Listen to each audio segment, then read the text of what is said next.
अस्सलामु अलैकुम वरहमतुल्लाहि वबरकातुहू।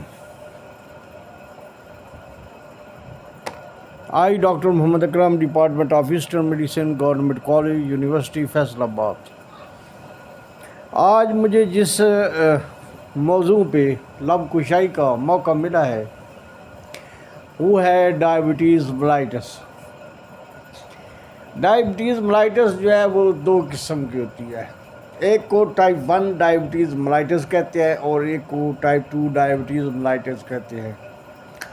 टाइप 1 जो है उसमें सिर्फ इंसुलिन इस्तेमाल होती है और टाइप 2 में भी इस्तेमाल हो सकती है इंसुलिन, लेकिन इसमें इनिशियली इंसुलिन की ज़रूरत नहीं होती।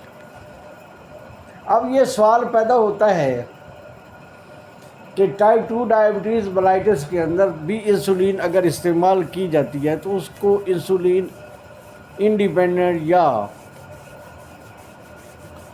टाइप 2 क्यों कहते हैं। इसमें बेसिक फ़र्क ये है कि टाइप 1 में बच्चों में पैंक्रियाज जो है वो इंसुलिन सेक्रीट नहीं करता और टाइप 2 में शुरू में मसला नहीं होता, बाद में इंसुलिन जो है उसकी प्रोडक्शन पे अफेक्ट पड़ सकता है या इंसुलिन रेजिस्टेंस बढ़ सकती है। लेकिन अगर वो लाइफ स्टाइल चेंज करने से ठीक ना हो या वज़न कम करने से वो ठीक ना हो तो इंसुलिन की ज़रूरत पड़ सकती है। अब मसला क्या है इसमें कि इंसुलिन एक प्रोटीन है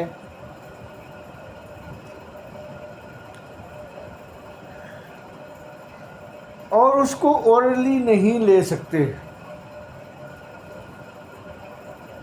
क्योंकि अगर आप उसको ज़बान से देंगे, ओरली देंगे, तो वो उस पर पेप्सिन जो कि स्टमक के अंदर है और ट्रिप्सिन जो कि स्मॉल इंटेस्टाइन के अंदर है, वो उस पर एक्ट करेगा और उसको तोड़ देगा।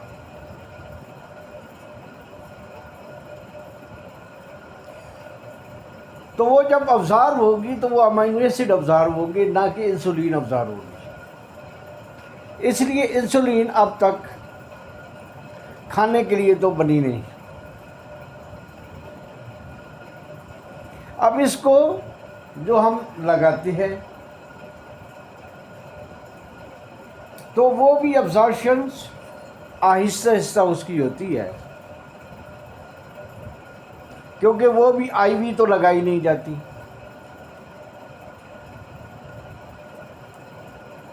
तो वो एक डोज सेट कर ली जाती है कि इतनी लगानी है और इतना खाना है, तो उसके लिए ये इतनी मुनासिब होगी। अब ये किसी भी सूरत में ठीक नहीं है कि जो डोज एडजस्टमेंट का एक बाकायदा आप चार्ट बनाएं। आप जो है इंसुलिन जो है लगा रहे हैं और फिर साथ ग्लूकोज चेक कर रहे हैं, तो इंसुलिन के यूनिट और ग्लूकोज के जो लेवल है उसको सामने रखते हुए एक चार्ट बना रहे। अब उसके मुताबिक आप समझते हैं कि आपने किसी दिन ज़्यादा खा लिया तो उस दिन इंसुलिन के यूनिट बढ़ भी सकते हैं। उसके बाद कई स्ट्रेस की कंडीशंस है तो उसमें भी बढ़ाने पड़ते हैं। तो ये जो ऊंच नीच है ये तो यकीनन थोड़ा बहुत या कुछ यूनिट का लगा रहेगा।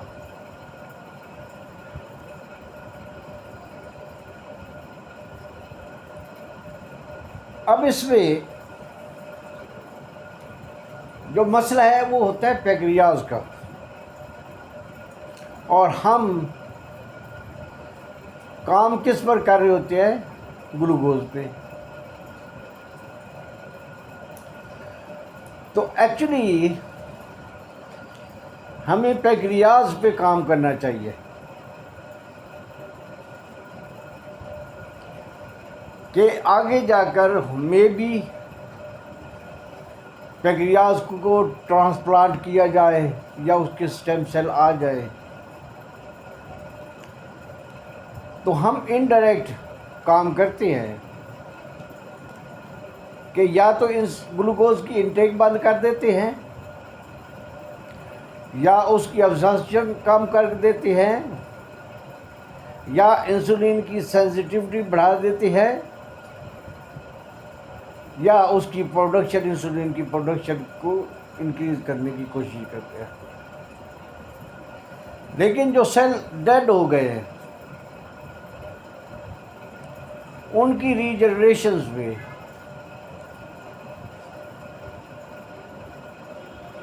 वो काम नहीं हो पाया, जिसकी वजह से ये मसाइल पैदा हुए।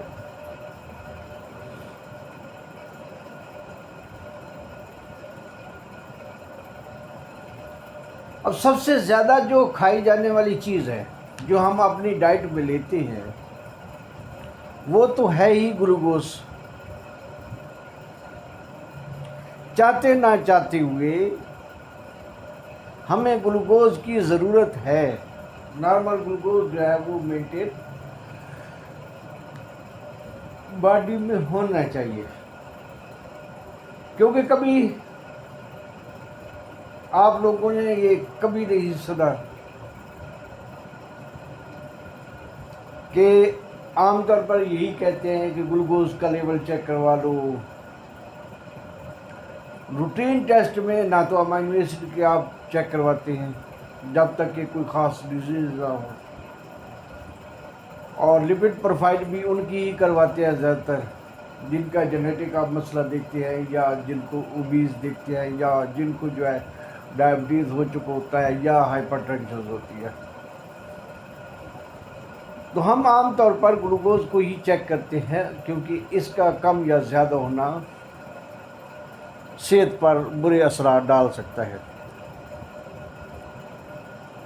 अब बड़ी इंटरेस्टिंग बात यह है कि ग्लूकोज का लेवल कम होना नॉर्मल से भी वो ज़्यादा ख़तरनाक है ग्लूकोज के ज़्यादा होने से, क्योंकि ग्लूकोज अगर ज़्यादा होगा तो तब भी सेल को कुछ ना कुछ मिल रहा होगा, और हाइपोग्लाइसीमिया की सूरत में तो वो भी नहीं मिल रहा होगा तो सेल तो डेड हो जाएगी। और ब्रेन मोस्टली डिपेंड ही ग्लूकोज पे करता है।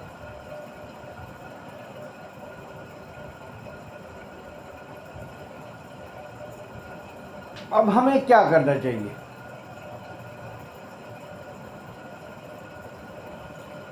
सबसे पहले तो ये है कि इनटेक कम करें ग्लूकोज की।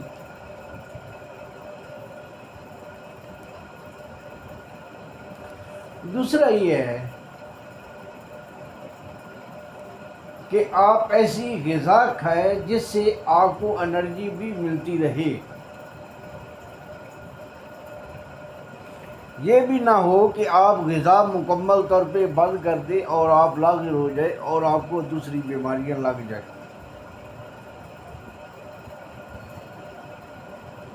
और हर जो डायबिटोलॉजिस्ट होता है उसके पास डाइट चार्ट मौजूद होता है। आप हर किस्म की ग़िज़ा खा सकते हैं, वो बताते हैं कि कितनी मिकदार में आप ये चीज़ें ले सकते हैं। उस चार्ट को सामने रख कर आप बाकायदा जो है आपने वो चीज़ें घर के अंदर रखें ताकि आपकी ताकत, आपकी तवानाई मेंटेन रहे।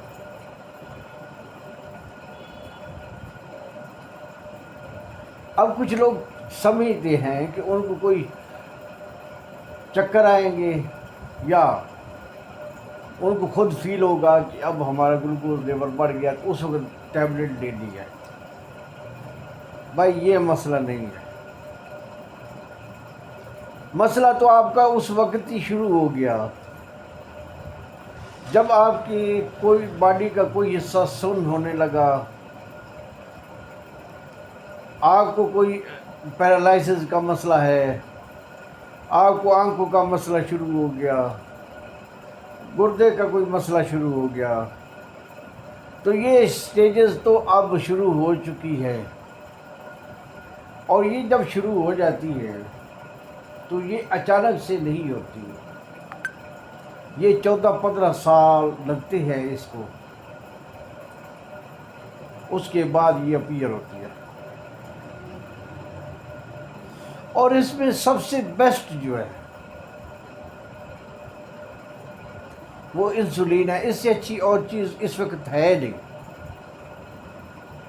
दावा तो एलोपैथिक वाले भी करेंगे, हर्बल वाले भी करेंगे, आयुर्वेदिक वाले भी करेंगे, और भी बहुत से करेंगे कि भाई इसका जड़ से खत्म। लेकिन फिलहाल मेडिकल कंसेंसस में जब ये कॉम्प्लिकेशन शुरू हो जाती है तो उस वक्त जो है आप इंसुलिन पर आ जाए, क्योंकि इसमें साइड इफ़ेक्ट्स मिनिमल होते हैं। क्योंकि ये वही इंसुलिन है जो कि आपका पेंक्रियाज बना रहा था, अब आप बाहर से ले रहे हैं, कोई ज़्यादा फर्क नहीं है, इसके कोई ज़्यादा नुकसानात नहीं है। इसके मुकाबले में जो टैबलेट दी जाती है उनके नुकसान ज़्यादा है।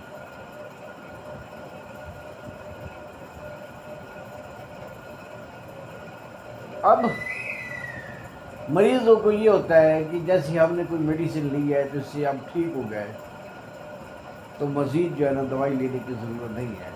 तो इसकी ग़िज़ा, इसकी जो है जिस तरह आप ग़िज़ा लेते हैं इसी तरह ये इस दवा की भी ज़रूरत है। जो एक स्केड्यूल बना हुआ है उसके मुताबिक आपने इंजेक्शन लगाना है।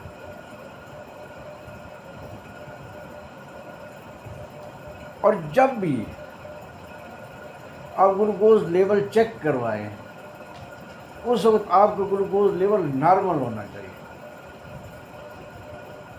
ये हो ही नहीं सकता कि ग्लूकोज लेवल आपका ज़्यादा हो जबकि आप इंसुलिन लगा रहे हैं।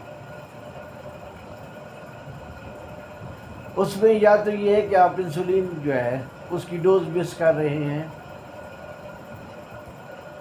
या आप एंजाइटी डिप्रेशन का शिकार हैं, या उस वक्त जो है आपका कोई मसला है। अदरवाइज़ ये मेडिसिन जो है 6 से 8 या 12 घंटे तक असर करती है, और इसको ग्लूकोज लेवल ज़्यादा नहीं करना चाहिए और ग्लूकोज लेवल नॉर्मल ही रहेगा। अगर ऊपर नीचे थोड़ा बहुत होता है तो उसके लिए हमारे पास टेस्ट है HbA1c, वो चेक करवाया आप 2-3 महीने के बाद, और उसका रेंज जो है 6 to 7 होनी चाहिए, इससे भी कम होनी चाहिए। इससे पता चलता है कि ग्लूकोज जो है वो नॉर्मल है। अब ग्लूकोज नॉर्मल रखने से आपको न तो नेफ्रोपैथी होगी, न रेटिनोपैथी होगी, न न्यूरोपैथी होगी। हाँ, डिजीज़ मौजूद है लेकिन कॉम्प्लिकेशन जो है आपको होने के चांसेस कम से कम हो जाएंगे। तो आप एक नॉर्मल लाइफ जो है वो गुजार सकते हैं एक आम इंसान की तरह। इसमें कोई मसला नहीं है कि पहले आपका लबलबा इंसुलिन प्रोड्यूस कर रहा था, अब आप बाहर से इंजेक्शन लगा रहे हैं, तो आपको तो बिल्कुल ठीक होना चाहिए जैसे कि आम इंसान दूसरे हैं। तो इसलिए इसमें घबराने की कोई बात नहीं है, सिर्फ ये है दिल को समझाने की और अपने लाइफ स्टाइल को चेंज करने की और पॉजिटिव थिंकिंग की ज़रूरत है। मैं उम्मीद करता हूँ कि मेरे इस लेक्चर से आपको यकीनन फ़ायदा होगा। अल्लाह हाफ़िज़।